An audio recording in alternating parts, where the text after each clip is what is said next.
할렐루야. 오늘도 진리의 말씀과 그리스도의 사랑으로 충만해지시길 축복합니다. 빌립보서 2장 1절부터 11절까지의 본문으로 하나님의 말씀을 전하겠습니다. 5절만 읽겠습니다. 너희 안에 이 마음을 품으라 곧 그리스도 예수의 마음이니. 아멘.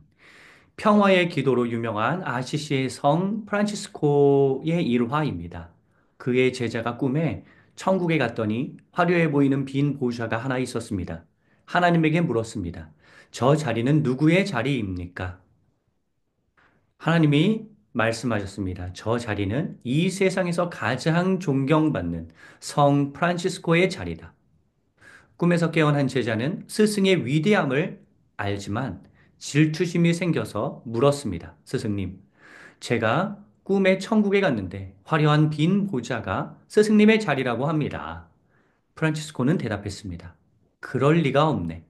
제자는 다시 말했습니다. 분명히 하나님이 말씀하셨습니다. 가장 존경받는 스승님의 자리라고요. 그랬더니 프란치스코가 이렇게 말해 주었습니다. 그건 자네가 나를 잘 몰라서 그래. 다른 이야기를 들려드리겠습니다. 천사의 모양을 한 악마가 의로운 사람을 유혹하러 왔습니다. 하나님이 보내서 왔다. 그랬더니 이 사람이 이렇게 말했습니다. 다시 잘 생각해 보세요. 저는 깨끗한 사람이 아닙니다. 그랬더니 악마가 조용히 사라졌습니다. 여러분, 겸손한 사람은 사탄도 유혹하지 못합니다. 그리고 겸손한 사람은 하나님이 알아서 높이십니다. 우리가 끊임없이 생각해야 할 덕목은 겸손입니다. 우리는 그대로 두면 언제든지 교만에 빠질 수 있기에 영적인 자신감을 가지고 살아가야 하겠지만 늘 겸손하게 나를 돌아볼 수 있어야 합니다. 그리스도의 겸손이 바로 우리가 마음에 새겨야 할 위대한 가치입니다. 즉, 우리가 겸손해야 하는 까닭은 예수님께서 겸손의 모습을 보이셨기 때문이죠. 오늘 본문도 보면 1절부터 5절에서 우리가 겸손해야 한다라고 하는 가르침을 바울이 주고 있고 이어서 6절부터 11절에 보시면 그리스도의 겸손이 나오는데 그리스도가 겸손하시기 때문에 우리도 겸손해야 한다. 이렇게 역으로 생각해 볼 수가 있죠. 오늘 말씀을 크게 이제 두 부분으로 이렇게 나누어서 살펴보겠습니다. 그래서 1절부터 5절은 우리의 삶인데 이를 교회, 성도의 연합이라는 관점으로 함께 살펴보려고 하고 6절부터 11절은 성육신, 이제 그리스도의 겸손이라는 관점으로 함께 말씀을 나누겠습니다. 먼저 1절부터 5절 교회 연합, 성도 연합입니다. 빌립보 교회는 복음과 은혜에 참여하는 교회였습니다. 바울의 선교 초기에 바울의 사역에 동참한 유일한 교회였으며 두 번이나 선교 헌금을 보냈습니다. 하지만 모든 교회에 부족한 모습이 있듯이 빌립보 교회 역시 부족한 측면이 있었습니다. 그래서 에바브로디도를 보내는 이유를 설명할 때 너희의 부족함을 채우기 위함이라고 바울은 말합니다. 실제로 빌립보 교회는 유오디아와 순두계의 갈등 등 여러 문제를 안고 있었습니다. 그래서 계속 완성되어지는 교회가 되어야 하는 것이죠. 모든 교회는 빌립보 교회를 포함해서요. 착한 일이 시작되어 세상 끝날까지 우리는 그 착한 일을 이뤄갈 것이고 우리는 표대를 향하여 계속 달려가야 합니다. 근데 그 표대에는 겸손이라고 쓰여져 있겠죠. 이렇게 겸손이라는 완성을 향해 나아가는 빌립보 교회 성도들에게 바울은 권면하는데 교회 연합, 성도 연합을 강조합니다. 바울은 모든 교회, 즉 성도가 함께 연합하고 협력하기를 바랐습니다. 그래서 1절부터 5절의 내용은 그리스도의 겸손을 기반으로 한 교회 연합, 성도 연합을 강조하는 내용입니다. 우리가 1절부터 5절의 내용을 구체적으로 살펴보기 전에 우리가 어떠한 삶을 살고 있는지를 한번 돌아볼 필요가 있는데 제가 몇 가지 사례를 제시합니다. 순수한 동기인 줄 알았으나 겉으로만 그랬던 걸 알게 된 사례가 있을 수 있죠. 그럴 때 우리는 배신감을 느낍니다. 사랑인 줄 알았으나 그 사람의 야심을 위해 내가 이용당했던 사례를 경험했을 수도 있죠. 그때 큰 상처를 받을 것입니다. 일방적인 사랑만을 요구받았던 사례도 있을 수 있습니다. 그러면 참 지치고 피곤하죠. 기도를 하더라도 인간의 한계로 인해 하나의 의견만 있을 수는 없잖아요. 그런데 그러한 차이를 존중하지 않는 그러한 사례에 직면했던 적도 있을 것입니다. 그럴 때 우리는 되게 고압적인, 권위주의적인 느낌을 받게 되죠. 끝으로 자기의 유익만을 위해 일하고 자기 주장만을 펼치는 사례도 있을 것입니다. 그럴 때 참 답답하고 안타깝죠. 여러분, 이렇게 우리가 그리스도의 겸손으로 살아야 하는데 그러지 못하고 여러 가지 그리스도의 겸손이 아닌 그 반대 모습으로 살아가는 그런 여러 사례를 만나게 되는데 여러분, 세상이 아무리 그렇게 흘러가더라도 그리스도인인 우리는 그리스도의 겸손으로 충만한 공동체를 만들어 가야겠죠. 비록 과거에 내가 좋지 않은 경험을 하였더라도 우리가 그것들을 돌아보면서 어떻게 하면 겸손의 공동체를 만들 수 있을지를 한번 고민하는 마음으로 이 1절부터 5절을 들여다보시면 좋겠습니다. 이 1절과 5절 전체는요, 2절에 나온 네 가지 표현을 기준으로 해서 네 가지 이야기를 제가 드릴 거예요. 2절에 보면 네 가지 표현이 나오죠. 같은 마음, 같은 사랑, 같은 뜻, 한 마음. 이렇게 네 가지의 표현을 우리가 축도 때 듣는 고린도후서 13장 13절, 그리스도의 은혜, 하나님의 사랑, 성령님의 교통, 그다음에 무리와 함께 요 네 가지 표현과 잘 연결지어서 그렇게 이 네 가지 관점, 그리스도의 겸손의 공동체는 어떠해야 하는지 이렇게 네 가지의 관점, 네 가지의 모습을 함께 살펴보려고 합니다. 첫 번째, 그리스도의 마음으로 시작한다면 우리는 서로를 격려할 수 있습니다. 같은 은혜를 입은 존재이기 때문이죠. 그리스도의 마음으로 시작한다면 우리의 동기는 순수해집니다. 그 순수한 마음으로 일하면서 우리는 서로 그리스도의 마음을 지니고 있다라고 하는 그런 확인을 하게 됩니다. 그와 반대되는 표현이 허영, 거칠애입니다. 겉으로만 순수한 척하면서 속임수를 쓰는 모습이죠. 이는 그리스도의 마음, 순수한 마음이 없기 때문입니다. 은혜의 존재라는 인식이 부족하기 때문입니다. 우리가 그리스도의 마음으로 시작해서 순수한 동기로 사람을 대하는 그러한 겸손의 모습이 있어야겠죠. 두 번째, 하나님의 사랑에 기초한다면 우리는 서로를 위로할 수 있습니다. 하나님의 사랑이 너무나 크기 때문에 그 사랑이 흘러넘쳐서 서로를 위로하게 만듭니다. 이러한 사랑의 속성은 양방향입니다. 그러니까 나는 사랑을 주었다고 하나 상대방이 사랑으로 느끼지 않는다면 그건 사랑이 아니겠죠. 물론 뭐 뒤늦게 깨달을 수는 있겠지만요.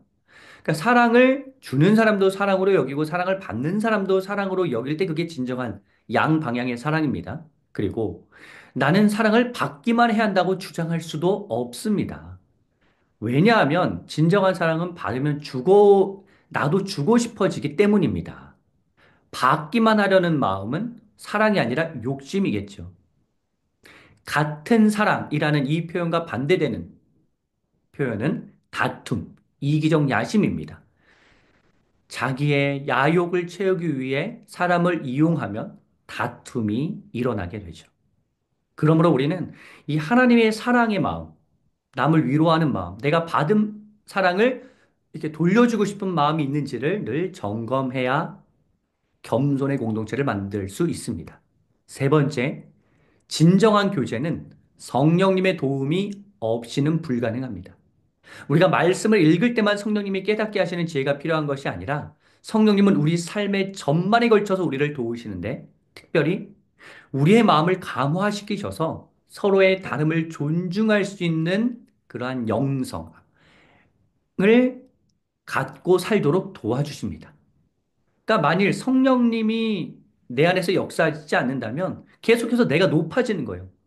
그러니까 남을 낮게 여긴다라고 남을 낮게 여기는 시옷이요. 남을 낮게 여기는 것이 아니라 나를 더 낮게 계속 여기게 되는 거죠. 인간은 기본적으로 교만한 존재입니다. 그래서 이렇게 성령님의 도움이 없으면 그 기본적인 욕망대로, 즉, 교만하게 계속 살아가게 됩니다. 우리는 이러한 잘못된 모습을 성령님을 통하여서 조절하여야 합니다. 그래서 나보다 남을 낮게 시오시어 나보다 남을 낮게 여길 때 그럴 때 우리는 겸손의 공동체가 될 수 있습니다. 따라서 네 번째, 우리는 그리스도의 은혜와 하나님의 사랑과 성령님의 교통하심이 우리와 함께 계시다라고 하는 사실을 인지하고 서로 자비와 긍휼, 즉 깊은 공감의 마음으로 서로를 대해야 합니다. 형식적으로 서로 대하는 것이 아니라 진정한 마음에서 우러나오는 공감의 말과 표정과 행동으로 서로를 대해야 합니다. 서로 공감하는 관계가 아름답게 형성될 때 우리는 하나의 목표, 하나의 지향점, 하나님이라고 하는 그 지향점을 향해 함께 나아갈 수 있습니다. 자기 실속만 차리는 그러한 얌체 같은 행동을 버리고 우리가 공감의 마음으로 서로를 대할 때 우리는 한 마음으로 한 마음이 된 공동체를 이룰 수 있습니다. 4절에 나오는 남을 남의 일을 돌본다. 라는 말은 현미경으로 들여다보듯이 그렇게 주목한다는 의미입니다. 자세하게 사람들을 보면 그 사람의 아픔이 보이죠. 그러면서 그리스도의 긍휼의 마음이 생기고 공감의 표현을 하게 되는 것입니다. 우리 안에 그러한 마음이 있는지, 진정으로 공감하려는 마음이 있는지도 점검해 보아야 합니다. 결론은 4절 하반절과 5절입니다. 겸손할 때 바울이 그리스도의 아름다운 공동체, 겸손의 공동체를 빌립보 교회가 이루니 바울이 기뻐할 뿐만 아니라 하나님도 기뻐하시는 모습이며 기뻐하심을 넘어서서 만족하시겠죠. 유명한 작가 조지 맥도널드의 말을 귀담아 들을 필요가 있습니다. 하나님을 단순히 기쁘시게 하는 존재가 아니라 완전히 만족하시게 하는 존재가 되기 위해서는 가장 마지막 단계라고 할 수 있는 그리스도의 겸손을 본받아야 한다. 그리고 그 겸손의 가치는 공동체가 함께 공유해야 한다. 이렇게 첫 번째 부분을 함께 살펴봤고요. 다음 두 번째, 6절부터 11절에 나오는 성육신입니다. 6절부터 11절에 나오는 이 성육신은요, 그리스도 찬미가라는 애칭이 있습니다. 성경 네 곳에 그리스도의 찬미가가 나오는데, 나머지 세 곳은 골로새서 1장 15절부터 20절, 디모데전서 3장 16절, 히브리서 1장 3절입니다. 한번 찾아서 읽어보시면 좋겠습니다. 제가 이 영상 그 설명에도 이 구절을 넣어둘게요. 여러분, 지금은 겸손이 중요한 미덕으로 여겨지지만 예수님 이전에는 그 겸손이 수치와 굴욕으로 생각되었습니다. 실제로 이 타페이노스라고 하는 헬라어는 수치와 굴욕, 비천한 몸이라는 의미가 더 강합니다. 여러분 한번 생각해 보십시오. 힘이 있어야지만 원하는 성공을 이룰 수 있죠.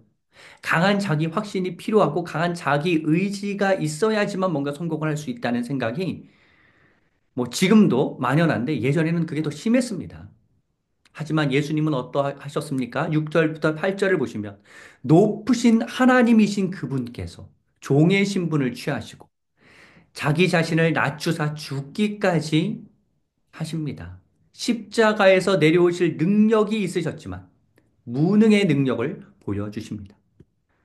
이 모든 것을 비우고 모든 것을 포기하시는 예수님의 겸손, 겸손의 본을 보이신 예수님 이전에는 그리스와 로마 어떠한 문헌에도 이러한 겸손이 미덕으로 여겨졌던 역사가 없습니다. 하지만 예수님은 이러한 겸손을 강조하시죠. 우리가 겸손할 때, 예수님을 본받아 겸손할 때, 9절부터 10절의 말씀을 보면 하나님께서 예수님을 높여주셨듯이 우리 역시도 높여주신다라고 하는 교훈을 줍니다. 반드시 알아야 할 점은 사람들이 높인다는 말이 아니라는 것입니다. 사람들이 높여줄 것을 바라고 겸손을 자청한다면 그건 의도적인 겸손, 겸손이지 진정한 겸손이라고 할 수 없겠죠. 제가 고등학교 때 이런 생각을 한 적이 있습니다. 높은 자리에 있으면 겸손하기 좀 편하겠다. 왜냐하면 나를 스스로 높이지 않아도 사람들이 알아서 나를 우러러보니까 내가 굳이 힘줘서 교만할 필요가 없겠네. 그냥 좀 겸손하게 보이면 되겠네. 이러한 생각을 한 적이 있습니다. 여러분, 근데 따지고 보면 이건